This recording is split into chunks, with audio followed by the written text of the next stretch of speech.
Irna, selamat siang. Seperti yang kalian ketahui, saya saat ini akan mewawancarai Ibu Irna dengan tugas di modul 3.1 untuk mewawancarai kepala sekolah tempat saya bekerja di seputar pengambilan keputusan berbasis nilai kebajikan sebagai seorang pemimpin pembelajar.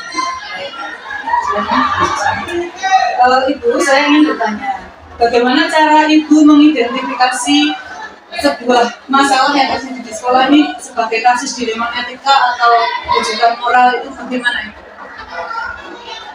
Saya rasa kalau untuk mengidentifikasi hal ini akan lebih mudah, karena jelas kalau dilema etika itu situasinya adalah memilih antara yang benar dengan yang benar, sedangkan kalau rujukan moral itu situasi memilih antara yang benar dan salah, udah ketahuan lah. Jadi ini pasti dilema etika, yang ini rujukan moral, seperti itu ya. Jadi Bu Irna sangat jelas ya kalau ada kasus ini, ini masalah dilema etika ini, kalau yang ini rujukan moral. Nah Ibu, sehubungan dengan itu, bagaimana cara Bu Irna mengambil keputusan untuk kasus-kasus di mana ada dua kepentingan yang berbenturan, padahal dua hal itu sama-sama benar, sama-sama baik, mengandung nilai kebajikan, bagaimana? Ya, saya membiasakan diri dalam mengambil sebuah keputusan, jarang sekali, bisa dikatakan jarang sekali itu keputusan pribadi atau sendiri, mandiri. Tapi saya sering, bahkan selalu berdiskusi, gitu ya, berdiskusi dengan orang-orang yang, dengan guru-guru yang memang saya biasa berdiskusi dengan mereka. Mereka bisa memberikan masukan, bisa memberikan solusi-solusi seperti itu. Jadi berdasarkan hasil diskusi, maka diambillah langkah-langkah atau keputusan akan melakukan ini, gitu ya. Jadi bahkan yang masalah sederhana pun, kalau itu juga melibatkan dilema etika, itu pasti saya diskusikan. Baik, jadi dalam hal ini Ibu selalu mengutamakan diskusi ya dengan orang-orang yang bisa kompeten lah di kasus masing-masing. Baik Bu, tadi Ibu sempat menyinggung langkah-langkah yang akan Ibu lakukan kalau ada kasus, bisa dijelaskan pada saya itu langkah-langkah yang biasa Ibu ambil untuk menyelesaikan sebuah kasus, mengambil keputusan. Nah, di dalam diskusi itu biasanya kami membicarakan yang pertama, kalau masalah yang ini dianalisis ya, kalau begini, kalau milih yang ini nanti resikonya apa, kalau yang ini resikonya apa, gitu. Jadi kami menganalisis resikonya, gitu ya, baik resiko secara jangka waktu pendek maupun jangka waktu panjang, dan akan lebih kami akan lebih berpikir bukan hanya di jangka pendek, tapi justru di jangka panjangnya itu nanti, gitu ya. Nah, kemudian yang pertama. Kemudian yang kedua, kadang-kadang saya gini, dalam diskusi itu saya tidak hanya melihat teori-teori yang ada di dalam, kita bisa cari lah itu dimanapun, tapi kadang-kadang saya berkaca dari pengalaman diri sendiri, juga kadang-kadang dari pengalaman orang lain, dari guru-guru, dari kepala sekolah yang lain, ketika mereka mengalami masalah seperti itu. Nah, mereka ternyata bisa mengambil keputusan seperti itu, ini baik. Nah, itu bisa kita terapkan. Jadi yang kedua, berkaca dari pengalaman sendiri dan orang lain. Kemudian yang ketiga, tetap harus mengacu pada peraturan yang berlaku terutama di sekolah tersebut ya, karena setiap sekolah mungkin ada aturannya masing-masing. Jadi jangan sampai ketika kita mengambil keputusan yang menurut kita ini baik, tapi ternyata ini melanggar peraturan yang ada di sekolah itu ya. Kemudian yang keempat, mendiskusikan dengan orang yang berkepentingan. Jadi orang yang bermasalah dengan hal itu diajak diskusi gimana baiknya. Dan yang terakhir, memberikan beberapa saran atau beberapa alternatif solusi. Langkahnya jelas sekali ya Bu ya, tapi dari yang Ibu sampaikan itu, yang pertama tadi dianalisis ya. Kalau untuk kasus itu mesti dianalisis dulu, terus jangka pendeknya itu diperkirakan, lalu berkaca pada pengalaman diri dan orang lain, terus mengacu pada peraturan yang ada dan sebagainya ya. Nah, dari hal yang sudah Ibu lakukan ini, hal apa yang Ibu anggap efektif dalam mengambil keputusan yang berkaitan dengan diri ya? Ini pengalaman aja ya, pokoknya menurut apa yang sudah dilakukan. Jadi setidaknya yang paling efektif adalah kami memilih yang resikonya terkecil, gitu, yang tidak melibatkan banyak atau yang tidak menimbulkan masalah yang lain lagi, gitu ya. Kalau bisa semuanya dapat win-win solution, gitu ya. Jadi yang ini juga oke, ini oke. Jadi tidak ada yang merasa dirugikan. Gitu. Baik, Bu. Pertanyaan berikutnya Ibu, apa tantangan yang pernah Ibu hadapi ketika Ibu harus mengambil keputusan yang berkaitan dengan dilema etika ini? Nah ini mungkin yang berbeda dengan orang lain ya. Mungkin ini sangat berbeda dengan orang lain. Kalau saya itu lebih melihat ke perasaan. Jadi ada rasa gimana gitu ya. Kadang ada rasa riko, ada kecewa, ada rasa nggak enak. Terus kalau urusannya ini gimana ya, perasaan dia ini gimana ya gitu. Jadi lebih ke situ sih. Itu sangat mempertimbangkan perasaan Ya, orang lain. jadi justru sepertinya saya sedang melawan diri saya sendiri dengan perasaan saya. Tantangannya justru dari Nah, dalam gitu. ya. Baik. Baik. Lalu apakah Ibu punya jadwal terstruktur gitu atau prosedur tertentu kalau untuk mengatasi kasus dilema etika ini, atau langsung selesaikan saat itu di tempat itu bagaimana? Kalau jadwal secara terstruktur menurut saya sepertinya tidak ya. Dan karena namanya masalah itu bisa dilakukan. Jadi pagi nggak ada apa-apa, tiba-tiba siang ada masalah. Ya. Ada yang harus sudah diselesaikan saat itu, tapi ada juga hal yang perlu waktu untuk memikirkan bagaimana ini harus diputuskan. Karena melibatkan banyak hal, jadi nggak bisa istilahnya nggak bisa pusat-pusat. Jadi tidak ada jadwal terstruktur, tapi ada yang harus segera diselesaikan saat itu. Ada juga yang perlu waktu untuk memikirkan. Jadi tergantung kasusnya apa dulu gitu ya. Langsung harus dituntut untuk segera selesai ya harus selesaikan segera. Baik. Nah selama ini apakah ada mungkin seseorang atau faktor-faktor yang mempermudah Ibu untuk membantu Ibu dalam pengambilan keputusan? Pasti ada. Seperti pada awal tadi saya katakan bahwa pada pertanyaan kedua tadi ya, saya jarang mengambil keputusan sendiri. Jadi ada orang-orang yang membantu saya, yang memberikan masukan-masukan, sehingga masalah yang dihadapi itu mulai muncul, oh ini jalan keluarnya ini, oh seperti ini. Jadi kemudian ketemulah titik temunya yang terbaik dari diskusi itu tadi. Faktor-faktor sumber daya manusia di sekitar Ibu itu sangat mempengaruhi. Baik. Ini paling akhir ini Bu, Ya. dari semua yang sudah kita bicarakan tadi, pembelajaran apa yang dapat Ibu ambil? Baik dari jawaban saya tadi nomor 1 sampai 7, setidaknya saya bisa belajar yang pertama bahwa di dalam mengambil sebuah keputusan itu kita harus mempertimbangkan yang utama adalah nilai-nilai ya, nilai-nilai kebaikan, nilai-nilai kebenaran, nilai-nilai kejujuran, nilai-nilai keadilan. Jadi harus mempertimbangkan itu nilai-nilai itu ya dalam mengambil sebuah keputusan. Yang kedua, kita juga diajar untuk mengembangkan sikap toleransi, menempatkan diri. Bagaimana kalau saya sudah mengalami masalah seperti itu, kira-kira seperti apa ya. Jadi tidak satu langsung ambil keputusan, tapi belajar untuk menghargai perasaan orang. Kemudian yang ketiga, mungkin ini yang terakhir ya, bahwa tidak ada masalah yang tidak bisa diselesaikan. Pasti ada solusinya, walaupun mungkin solusinya tidak seperti yang kita harapkan atau tidak bisa menyenangkan orang yang sedang bermasalah, tapi pasti ada jalan keluar. Itu saja.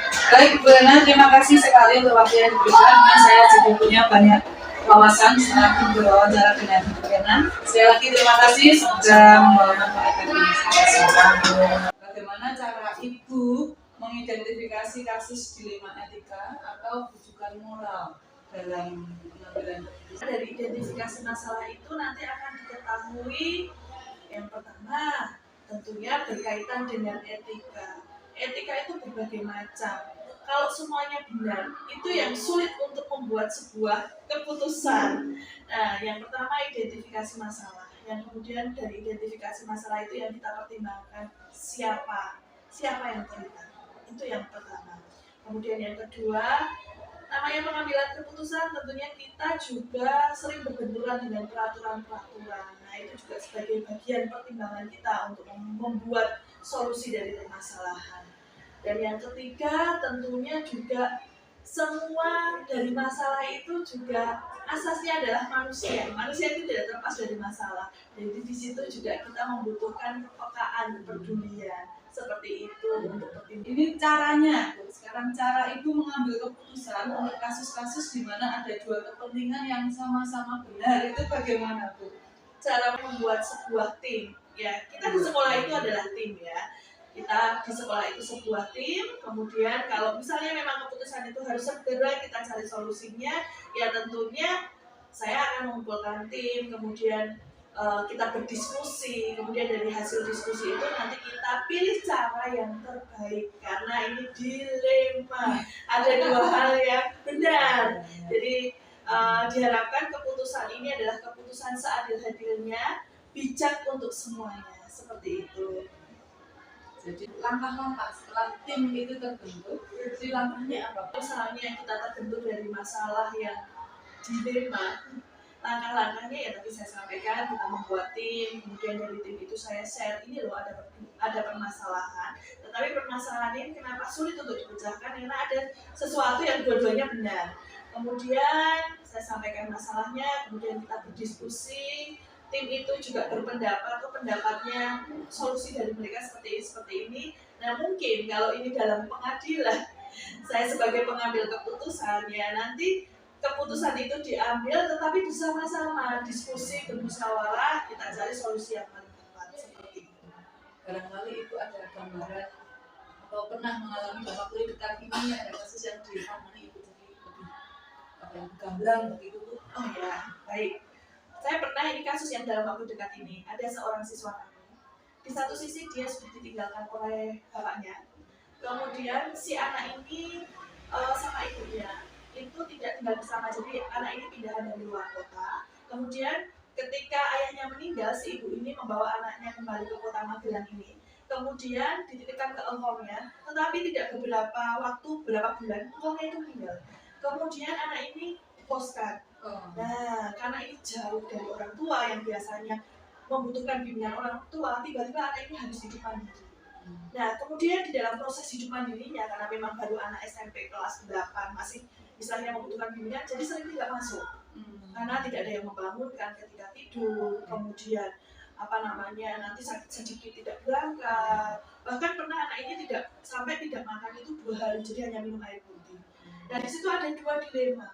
Satu dilema pertama, karena anak ini tidak pernah masuk sekolah, otomatis pelajarannya tertinggal, otomatis juga istilahnya kalau dalam tanda kutip anak ini diberikan sanksi. Tapi di sisi lain kepedulian kita juga diuji. Keputusan yang saya ambil itu dilema. Di satu sisi mau memberikan sanksi, misalnya peneguran mungkin dikembalikan kepada orang tua, tapi di lain sisi kita juga berpikir bagaimana masa depan anak ini. Nah seperti itu kira-kira. Tadi bagaimana ibu mengatasinya? Kan kami dari guru-guru bergantian, ketika anak ini tidak masuk kami bergantian untuk mengecek di kosnya bagaimana keadaannya. Kemudian juga karena orang tua ini juga bekerja di luar kota, jadi anak ini tidak terpantau. Kami kalau misalnya anak ini di sekolah, kami juga memantau, mencurahkan kasih sayang lah istilahnya, karena anak ini membutuhkan bimbingan dan kasih sayang. Jadi seperti itu solusinya. Ya puji Tuhan sampai dengan saat ini dengan solusi seperti itu, anak juga masuk sekolah, anak merasa diperhatikan, anak juga mau belajar, itu sudah menjadi target kita. Jadi target kita saat ini anak bagaimana bisa sekolah, anak bisa hidupnya itu tidak, istilahnya kalau kemarin anak ini merasa saya sendiri, saya tidak ada yang peduli, tetapi sampai dengan saat ini membuat senyum untuk anak itu adalah sebuah sesuatu yang sangat-sangat indah. Luar biasa. Yang sudah ibu ceritakan tadi, menurut ibu hal-hal apa yang ibu anggap efektif dalam pengambilan keputusan yang berkaitan dengan dilema itu? Ya itu kita melihat solusi dari masalah ini efeknya apa. Jadi yang terbaik adalah kita mencari solusi bagaimana permasalahan itu dicari jalan keluarnya, tetapi jalan keluarnya ini yang kita ambil adalah sebuah kebijakan. Bijak itu sendiri. Tantangan apa saja sih ibu yang ibu hadapi dalam pengambilan keputusan yang berkaitan dengan dilema tadi? Tentunya kan yang paling berat itu bertentangan dengan individu-individu yang mungkin tidak satu visi misi dengan kita. Baik, dalam mengambil sebuah keputusan yang berkaitan dengan dilema ini, apakah ibu punya jadwal atau prosedur tertentu untuk mengambil keputusan atau langsung seketika itu juga diselesaikan ibu? Oh ya, terima kasih. Kalau misalnya jadwal, masalah itu nggak ada jadwalnya ya bisa. Masalah itu tidak terjadwal, masalah itu datang tiba-tiba. Tetapi yang namanya masalah itu yang tadi saya katakan, masalah itu sebuah tantangan yang harus kita pecahkan. Jadi kalau untuk penjadwalnya saya rasa tidak ada jadwal. Jadi begitu ada muncul masalah ya kita berpikir bagaimana mencari solusi atau jalan keluarnya. Yang terpenting dari sebuah masalah adalah kita cari jalan keluar, bukan menyalahkan yang satu dengan yang lain seperti itu. Jadi kalau jadwal khusus itu tidak ada, tapi kalau prosedur ya seperti yang tadi itu tim seperti itu ya. Baik. Nah, kalau di sekolah ibu nih di SMP Pantai Pesani, apakah ada seseorang atau mungkin faktor-faktor lah yang selama ini mempermudah Ibu dalam pengambilan keputusan? Kalau seseorang, namanya kita manusia, kadang yang tadi saya sebutkan benar menurut saya belum tentu benar untuk orang lain. Kalau saya rasa bukan seseorang, tetapi tim yang membantu saya. Jadi nanti ketika muncul masalah, apalagi yang berkaitan dengan benar dua pihak, adalah itu biasanya saya membuat tim. Tetapi tim itu bukan tim tetap ketika muncul masalah, hanya tim itu saja tidak. Tetapi tergantung dengan konteks masalahnya seperti itu. Jadi faktor-faktor yang mempengaruhi saya memilih tim ini ya, saya melihat dulu bagaimana ya permasalahannya seperti apa. Kemudian saya juga akan cari seseorang yang memang dia berkompeten, kemudian memang juga dia punya rasa hati, punya satu visi dan misi yang sama seperti itu. Terima kasih. Dan ini yang terakhir Ibu. Dari semua yang sudah kita bicarakan tadi, menurut Ibu apakah ada pembelajaran yang dapat Ibu petik? Ya, baik. Tentunya dalam sebuah pengambilan keputusan, adanya sebuah masalah, banyak pelajaran yang saya petik. Yang menurut saya paling utama, sebuah masalah itu mengajarkan pengalaman hidup. Jadi seseorang semakin lebih dewasa apabila sering berbenturan dengan sebuah masalah. Karena ternyata masalah ketika kita renungkan, kenapa kok kita ada masalah, Tuhan memberikan masalah kepada kita. Nah ternyata di situ juga masalah itu membuat banyak hal menurut saya. Jadi membuat kita semakin berpikir dewasa, membuat kita juga semakin bijak menanggapi sesuatu, membuat kita kaya pengalaman seperti itu. Itu pembelajaran yang saya ambil dari sebuah masalah. Nah tentunya dari apa masalah yang terjadi kita akan belajar untuk tidak jatuh pada kesalahan yang sama. Seperti itu Susan. Baik Ibu Novi, terima kasih sekali untuk pagi hari ini telah membantu saya untuk menggali banyak informasi mengenai pengambilan keputusan yang berbasis nilai-nilai kebajikan sebagai pemimpin pelajaran. Dan sekali lagi terima kasih untuk waktunya, untuk kesediaannya. Mohon maaf jika selama saya mewawancarai Ibu Novi saya ada kesalahan dalam bertutur kata. Sama-sama Bu Susan. Mari Bu Novi, terima kasih.